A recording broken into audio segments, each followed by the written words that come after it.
अस्सलाम वालेकुम, क्या हाल है आप सबके। तो जी यहाँ पे आज सुबह बन रहा है नाश्ते में आलू के पराठे। बहुत दिल चाहता कुछ अच्छा और हैवी सा नाश्ता करने का, तो मैं कहा चलो यही बना लेते हैं। तो बस जल्दी से आलू को बॉयल करके उनका भुर्ता बनाया और यहाँ पे मैंने जो है साथ साथ आटा गूंदा और ये पराठे अब तैयार हो रहे हैं। तो ये पराठे बनाते हुए मुझे इस तरह से लग रहा था कि जैसे मैं किसी होटल वाले के जो ना नाश्ते के पराठे बना रही हूँ, क्योंकि हमारे सामने एक होटल वाला है और ना इसी तरह से जो है सब पराठे को रखते हैं और फिर उन सबको एक साथ बेच लेता है।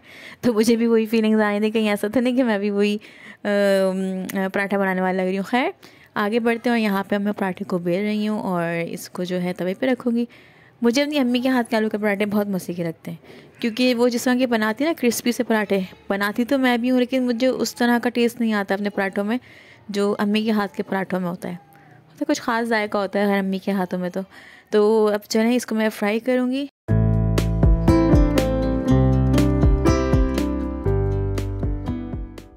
और साथ साथ चूल्हे पे जो है मैंने चाय भी पकने पे रखी हुई है, ताकि हम जल्दी जल्दी से पराठे बने और हम लोग नाश्ता करें।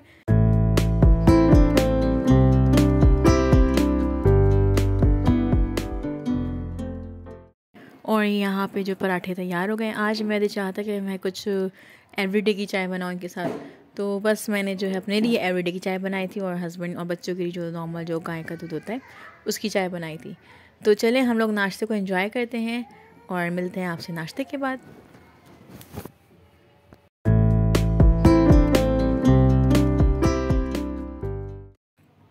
तो यहाँ पे हम लोगों ने नाश्ता कर लिया था। नाश्ता करने के बाद मैंने डिश वॉशिंग करी, किचन को समेटा करा और फिर उसके बाद मैंने सोचा चलो आज मैं क्यों ना फ्रिज की जो है क्लीनिंग कर लूँ। वैसे तो मैं हर 2 हफ्ते के बाद फ्रिज की डीप क्लीनिंग करती हूँ और वैसे नॉर्मली कुछ गिर जाता है तो फ़ौरन ही साफ़ कर लेती हूँ। लेकिन मैं सोचा चलो आज कुछ इतना काम नहीं है ख़ास, तो चलो इसको साफ़ कर लेते हैं। और वैसे भी वीकेंड है तो फ्रिज ऑलमोस्ट खाली ही हो चुका है। इससे पहले सामान रखने से पहले इसको अच्छी तरह से साफ़ कर लिया जाए। कुछ ख़ास गंदा हुआ नहीं है फ्रिज, तो मैंने सिंपल जो डिश वॉशिंग सोप होता है उसको लिया और स्पंज के ऊपर लगा के उससे मैंने साफ़ कर लिया। हाँ, अगर कुछ लोगों के साथ प्रॉब्लम होती कि उनके फ्रिज के अंदर स्मेल आ रही होती है और फ्रिज सही तरह से साफ़ नहीं होता, तो ये कर सकते हैं कि जो खाने का सोडा होता है वो लें और उसको जो hand wash, liquid hand wash हो कोई सा भी हो, उसके अंदर मिक्स करें और उससे फ्रिज को साफ़ करें। आप ये देखिएगा फ्रिज इतना अच्छा साफ़ होगा आपका, और जो स्मेल वगैरह होती है ना फ्रिज के अंदर, वो बिल्कुल भी नहीं आएगी। और वैसे भी अगर स्मेल आती है तो एक कोयला लें, साफ़ सा कोयला, उसको भी आप जो है फ्रिज के अंदर रख दें तो उससे भी स्मेल नहीं आती है। तो यहाँ पे मैं इनको भी निकाल के अच्छी तरह से साफ़ करती हूँ, क्योंकि ये एरियाज़ जो होते हैं ना फ्रिज के, यहाँ पे फंगस बहुत जल्दी ग्रो होती है। तो इनको इस तरह से निकाल के और धो धुला के साफ़ करके बिल्कुल वापस लगा देती हूँ।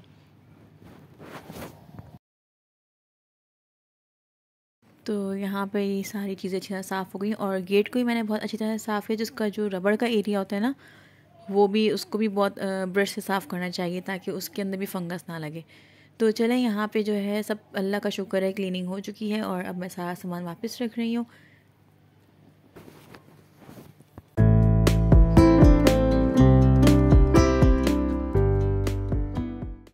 फ्रिज को साफ़ करना कोई इतना मुश्किल काम नहीं है। अगर आप अपने फ्रिज को हर 2 हफ्ते बाद ही उसकी सब चीज़ें निकाल के सफाई करते रहेंगे ना, तो सफाई भी जल्दी हो जाती है इस तरह से। और दूसरी बात ये कि इतनी मेहनत और इतना टाइम भी नहीं लगता है। हाँ, अगर फ्रिज को बहुत लंबे टाइम तक के लिए छोड़ दिया जाए, उसकी क्लीनिंग ना की जाए, तो स्मेल बहुत ज़्यादा आती है और फिर जब उसकी सफाई करते हैं ना तो बहुत ही ज़्यादा टाइम लगता है और बहुत दफ़ा ये होता है कि निशान पड़ जाते हैं। तो वो निशान जो होते हैं ना बहुत ही मुश्किल से जाते हैं, वो सही तरह से साफ़ भी नहीं होते। तो चलें अब सब सामान उसी जगह पे लगाएंगे। तो चलिए, मुझे आज आप लोगों से एक बात करनी थी, वो ये कि मैं ये चीज़, अब वैसे तो खैर मेरा चैनल नया है और इतना ग्रो हुआ भी नहीं है, मगर मैंने ये चीज़ बहुत नोट करी कि यूट्यूब में भी मुझे लगता है कि ना कुछ सियासत हो चुकी है, फैमिली सियासत जिसको कहते हैं, कि हर कोई जो है लाइक किसी एक का पेज है, उस पर मिलियंस ऑफ फॉलोअर्स हैं या थाउजेंड्स ऑफ फॉलोअर्स हैं, तो उन्होंने क्या किया, अपने किसी और फैमिली मेम्बर का ही बनवा लिया चैनल और इस तरह से वो अपने फैमिली मेम्बर को भी सपोर्ट कर रहे हैं। तो क्या हो रहा है कि एक ही फैमिली मेम्बर के 3-3, 4-4, 5-5 लोगों के जो है ना चैनल बने हुए हैं, और इस तरह से क्या हो रहा है, सिर्फ वही आगे आए हुए हैं। और जो छोटे यूट्यूबर्स हैं लाइक मैं हूँ और दूसरे भी तरह यूट्यूबर्स हैं छोटे, तो उनके चैनल ग्रो ही नहीं हो पाते। तो ये चीज़ मैंने देखी है और इस तरह सोच सोच के इस बात में बहुत डिसअपॉइंटमेंट होती है कि यार हम लोग भी इतनी मेहनत कर रहे हैं और जो शायद हो सकता है उस वजह से हम लोग इतना आगे ना आ रहे हों कि हर कोई अपनी जो है फैमिली को ही सपोर्ट कर रहा है और एक ही घर के लोगों अफराद के हर किसी का अलग अलग जो है चैनल बना हुआ है। तो ये चीज़ सोच के होता है कि यार कि ये भी लगता है कि यूट्यूब पर भी एक फैमिली सियासत का सिस्टम आ चुका है, जिसकी वजह से जो है जो काबिल हैं वो ज़्यादातर पीछे ही रह गए हैं और जो सिफारिशी हैं और जो फैमिली सपोर्ट के तहत है वो ज़्यादा आगे आ चुके हैं। तो खैर हम लोग को भी मेहनत करते रहना चाहिए, इंशाल्लाह एक दिन हम लोग भी कामयाब हो ही जाएंगे अपनी मेहनत के बलबूते पे। तो चलें यहाँ पे फ्रिज साफ़ करते हैं, मुझे खरबूजा नज़र आ गया था तो मैंने कहा चलो मैं इसको भी काट लेती हूँ, क्योंकि अगर ये कटा हुआ होता है तो सब आराम से खा लेते हैं और अगर एज इट इज़ ये ऐसे ही रखा रहे, अगर मैं इसको नहीं काटूँ तो वो क्या होता है वो रखा ही रहता है। तो चलें इसको मैं काटूँगी और इसके ऊपर मैं थोड़ी सी चीनी डालूँगी क्योंकि थोड़ा सा इसका जो मीठा है ना वो कम है और पीसेस बने हुए थे तो बच्चे भी आराम से खा लेते हैं, उनको भी कोई टेंशन नहीं होती है। तो जो मैं यूट्यूब पे फैमिली सियासत या फैमिली सपोर्ट सिस्टम के बारे में जो बात करती हूँ, हो सकता है बहुत से लोगों को ये बात मेरी बुरी लगे और मेरी इस बात से वो इत्तेफाक ना करें, मगर आप ये बात नोट करिएगा कि मैंने अभी कुछ टाइम पहले ही देखा एक चैनल है बहुत जो उनके अच्छे खासे सब्सक्राइबर हैं, तो उनके एक और फैमिली मेम्बर ने भी कुकिंग चैनल निकाल लिया है और उन्होंने यही बोला कि भाई उनका भी कुकिंग चैनल आ गया, आप उनको सपोर्ट करें। तो मतलब यही है कि अगर यही लोग करते रहेंगे एक इस तरह से ही वो अपने फैमिली के फॉलोअर्स सब्सक्राइबर्स बढ़ाते रहेंगे तो फिर हम कहाँ जाएंगे।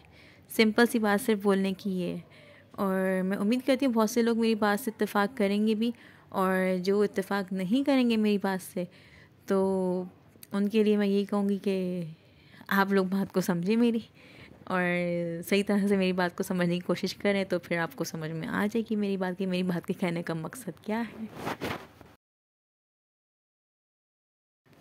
यहाँ पे मुझे साथ साथ जाने की तैयारी भी करनी है क्योंकि आज हमारे ससुराल में मेरा फिल्म मिलाद है, जिसके लिए हमें शाम 7 बजे तक हमें निकल जाना था, लेकिन अनफॉर्चुनेटली क्या हुआ कि हमारी लाइट चली गई और लकीली मेरे बेटे के कपड़े तैयार थे, इस्त्री हुई हुई थी पहले से, तो ये माशाल्लाह उनकी तैयारी है और ये हम आ गए हैं अपने ससुराल।